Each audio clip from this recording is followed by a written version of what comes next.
బడ్జెట్ను నిర్మలా సీతారామన్ ప్రవేశపెట్టారు. దీంట్లో ప్రత్యేకంగా కేటాయింపులు కావచ్చు లేదా కొత్త నిర్ణయాలకు అవకాశం లేనప్పటికీ బడ్జెట్ పైన చాలా మంది ఏ రకంగా ఉంటుందని చెప్పి ఎదురుచూపులు అయితే చూసినటువంటి పరిస్థితి చూసాం. ఈ బడ్జెట్ యొక్క ప్రభావం అటు రాజకీయంగా కావచ్చు లేదా ఆర్థిక రంగం పైన అలానే మార్కెట్ల పైన వీటన్నిటిపైన కూడా ఎలా ఉంటుందనేటువంటి ఆసక్తి కూడా ఉన్నటువంటి పరిస్థితి. సో మనం బడ్జెట్లో ఉన్నటువంటి అంశాలని మాట్లాడాము మాధవరెడ్డి గారు. ముఖ్యంగా స్టాక్ సంబంధించిన విషయం, స్టాక్ మార్కెట్కి సంబంధించి కూడా బడ్జెట్ ప్రవేశపెట్టేటప్పుడు దాని ప్రభావం చాలా ఎక్కువగా ఉంటుంది.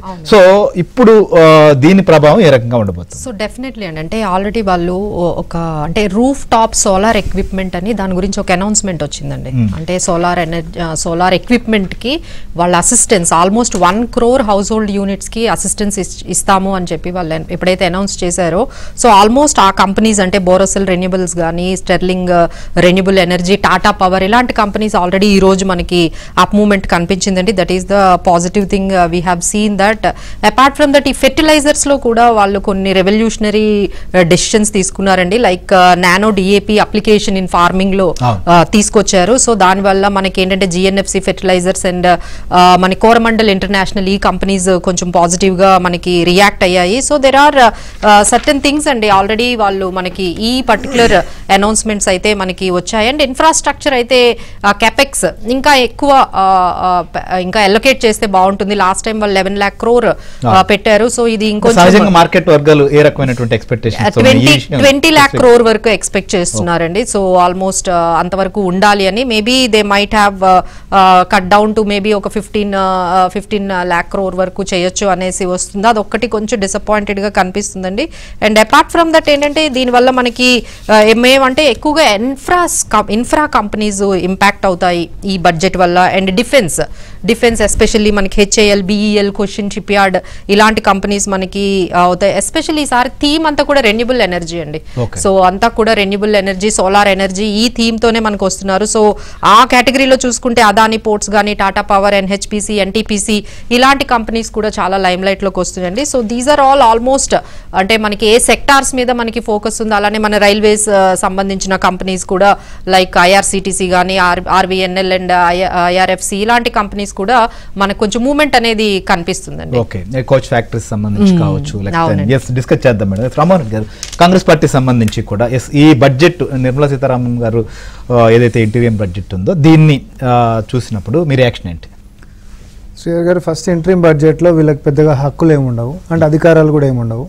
ఎందుకంటే ట్రాన్సిషన్ టైం అంటాం కదా, కొత్త ఎన్నికల సంవత్సరంలో తీసుకునేటటువంటి బడ్జెట్, అది కూడా ఎన్నికల కంటే ముంగట ఏదైతే ఫుల్ బడ్జెట్ మనం February 1st రోజు పెడతామో అదేటటువంటిది ప్రభుత్వం మారేటటువంటి అవకాశం ఉంటుంది. కాబట్టి నిర్ణయాలు అంటే పాలసీ డెసిషన్స్ తీసుకోకుండా ట్రాన్సిషన్ టైం కోసం మాత్రమే ఉభయ సభల నుంచి పర్మిషన్ తీసుకునేటటువంటి దాన్ని మనం ఇంటరీ బడ్జెట్ అంటాం. కానీ ఒక రాజకీయ పార్టీ లెక్క రాజకీయ లాంగ్వేజ్లో మనం మాట్లాడాలి. ఎందుకంటే మేడం మాట్లాడినట్టు ఒక అనలిస్ట్ లెక్క మాట్లాడితే సామాన్య ప్రజలకు పోదు. How companies will be benefited అంటే అధికారంలో ఉన్నటువంటి వాళ్ళు ప్రతి వేదికని ఆ కోణంలోనే చూస్తారు. అదే కోణంలో చూస్తారు. మేము మా భాషలకు వచ్చినప్పుడు మేమేమంటామంటే మోడీ గారు వస్తే డాలర్ అనేటటువంటిది 30 రూపాయలకు పడిపోతుంది. కానీ ఈరోజు పరిస్థితి ఏమైంది? 2013లో 54 రూపాయల 78 పైసలు ఉండే. కానీ ఈరోజు ఏమైంది? 83 రూపాయల 10 పైసలకు వచ్చింది. తగ్గిందా పెరిగిందా? మోడీ గారు వస్తే 30 రూపాయలకే పెట్రోల్ డీజిల్ వస్తాయని అన్నారు. ఇంటర్నేషనల్ క్రూడ్ అనేటటువంటిది ఇవన్నీ బీజేపీ అస్త్రాలే కదా, ప్రచార అస్త్రాలు ఉంటాయి కదా, గెలవకంటే ముంగట చెప్పినటువంటి వాగ్దానాలే కదా. అసలు పబ్లిక్ సెక్టర్ యూటిలిటీస్ అనేటటువంటి స్ట్రెంథెన్ చేసుకుంటాం అంటే ప్రభుత్వ రంగ సంస్థలని బలోపేతం చేసుకుంటాం, బ్రహ్మాండంగా చేసుకునేటటువంటి అవకాశం ఉన్నప్పుడు అని చెప్పి వచ్చినటువంటి మోడీ గారు ఈరోజు ఆయన సర్కార్ వచ్చిన తర్వాత ఉంటున్నటువంటి ప్రభుత్వ రంగ సంస్థల్ని మొత్తము ప్రైవేటీకరణ చేస్తున్నటువంటిది, లాభాలలో నడుస్తున్నటువంటి, మరి ముఖ్యంగా నష్టాలలో ఉంటున్నటువంటి వాళ్ళు ప్రైవేట్ పార్ట్నర్షిప్ తోటి తీసుకొని వచ్చి లాభాల దారులకు తీసుకోబోతున్నటువంటి ప్రయత్నాలు లేవు. బ్రహ్మాండంగా బంగారు గుడ్లు పెడుతున్నటువంటి బాతుల్ని తీసుకొని పోయి ప్రైవేట్ వాళ్ళ జోబ్లలో నింపాల్సినటువంటి అవసరం లేదు. ఎగ్జాంపుల్ ఇండియన్ రైల్వేస్ గురించి మాడతా, లేకపోతే పోర్ట్స్ గురించి అని చెప్పి నేను మాడతా. ఈరోజు దేశం యొక్క ఆర్థిక పరిస్థితి ఎట్లుంది అనంటే, నేను టెక్నికల్ లాంగ్వేజ్లోకి పోకపోయినా అభివృద్ధి అంటే ఏంటిది? అభివృద్ధి అనంటే ఆకలి కడుపుతో ఉంటున్నటువంటి పేదోడికి అన్నం పెట్టేటటువంటి శక్తికి ప్రభుత్వం రావటము, ఈరోజు వయసుకు వచ్చినటువంటి పిల్లలకి చదువు నేర్పించడము, పౌష్టికాహారాన్ని నేర్పించేటటువంటి ఏది ఫుడ్కి సంబంధించినటువంటి హైజీన్ దగ్గర నుంచి మొదలు పెట్టుకుంటే ఎంప్లాయ్మెంట్ ఇచ్చేటటువంటి దాకా, ఎంప్లాయ్మెంట్స్లో బెనిఫిట్స్ దాకా, తర్వాత వెల్ఫేర్ స్కీమ్స్ దాకా, తర్వాత ఇన్ఫ్రాస్ట్రక్చరల్ డెవలప్మెంట్ అంటే ప్రోగ్రెసివ్ దాకా అన్ని అంశాలను ఒక్కొక్క కేటగిరీ చేసుకొని మనం మాట్లాడుకున్నా కూడా ఏ ఒక్క కేటగిరీలోనైనా ప్రోగ్రెస్ మనకు కనిపిస్తుందా అంటే కనిపిస్తుంది. ఎక్కడ అంటే అప్పులలో కనిపిస్తుంది. అప్పులలో ఏం కనిపిస్తుంది అంటే ఈ 10 సంవత్సరాలలో మోడీ గారు వచ్చిన తర్వాత చేసినటువంటి అప్పు ఎంత తెలుసా? 1,17,00,00,000 కోట్ల అప్పు. 1,17,00,00,000 కోట్ల అప్పు ఆయన చేసినటువంటిది. కానీ 9 సంవత్సరాల డేటానే నేను మాట్లాడతా. ఈయన రైట్ ఆఫ్ చేసినటువంటి అప్పులు ఎంతనో తెలుసా? అంటే బాగా డబ్బులు ఉన్నటువంటి వాళ్ళకి, బాగా కంపెనీలు పెట్టుకున్నటువంటి వాళ్ళకి, విదేశాలకి పారిపోయినటువంటి వాళ్ళకి వాళ్ళని కాపాడుకుంటూ ఇచ్చేటటువంటిది. ఒక ఆర్బీఐ నుంచి వచ్చినటువంటి సమాచార హక్కు చట్టం ప్రకారం తీసుకున్నటువంటి సమాచారంలో ఆర్బీఐ ఇచ్చినటువంటి స్టాటిస్టికల్ ఇన్ఫర్మేషన్లో 25 లక్షల కోట్ల అప్పుని వీళ్ళు రైట్ ఆఫ్ చేసిండ్రు. కానీ దాని రికవరీ రేట్ ఎంత ఉంది అంటే <10% ఉంది.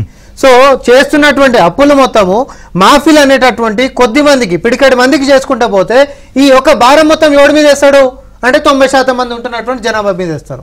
ఇన్ఫ్లేషన్ రేట్ తగ్గుతలేదు. ఇది తగ్గించడం చాలా కష్టం. అంటే ఆర్థికపరమైనటువంటి క్రమశిక్షణ నీ దగ్గర లేనప్పుడు, అసలు పేదవారి పట్లన నువ్వు వారి యొక్క సంక్షేమం గురించి, వాళ్ళ భవిష్యత్తు గురించి చిత్తశుద్ధి లేనప్పుడు ఖచ్చితంగా ఇన్ఫ్లేషన్ని నువ్వు కంట్రోల్ చేయలేవు. ఈ రోజు కూడా ఈ 1 yearలో ఇన్ఫ్లేషన్ ఏముంది కూరగాయల మీద? It's nearly 19%. అంటే 100 రూపాయలు ఉంటున్నటువంటి కిలో 120 రూపాయలు అయినాయి. పప్పులు ఉప్పులు ఆఖరి తినేటటువంటి రొట్టె ముక్కల మీద జిఎస్టీ చేసినటువంటి పరిస్థితి ఈరోజు ఉంది.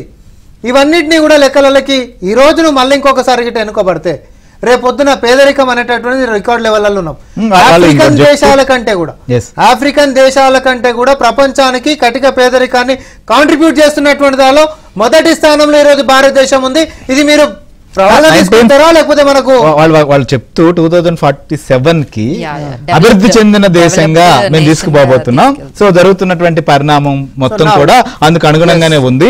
సో ప్రపంచంలో కరోనా లాంటి సంక్షోభంతో ఆర్థిక వ్యవస్థలన్నీ కుదేలైనప్పటికీ కూడా దేశ ఆర్థిక వ్యవస్థ మాత్రం కొంత స్టేబుల్ గా తీసుకురాగలిగామనేటువంటిది కూడా చెప్తారు. సార్ నేను ఒకటే చెప్తా శ్రీహర్ గారు, 3 పూటలు తిండి తినుకుంటా ఒక గూడు అని గుడ్డ ఉంటున్నటువంటి వాళ్ళని ఇల్లు తీసేసి, తర్వాత వాళ్ళకు ఉంటున్నటువంటి బేసిక్ ఎమ్యూనిటీస్ తీసేసి 3 పూటలు తింటున్నటువంటి 2 పూటలు తింటున్నట్టుకి 10 సంవత్సరాల్లో తయారు చేసుకుంటా భవిష్యత్తు మొత్తం బంగారు భవిష్యత్తు ఉంది, మీరు అందరు డూప్లెక్స్ ఇళ్ళకి పోతారంటే నమ్మశక్యంగా ఉంటుందా?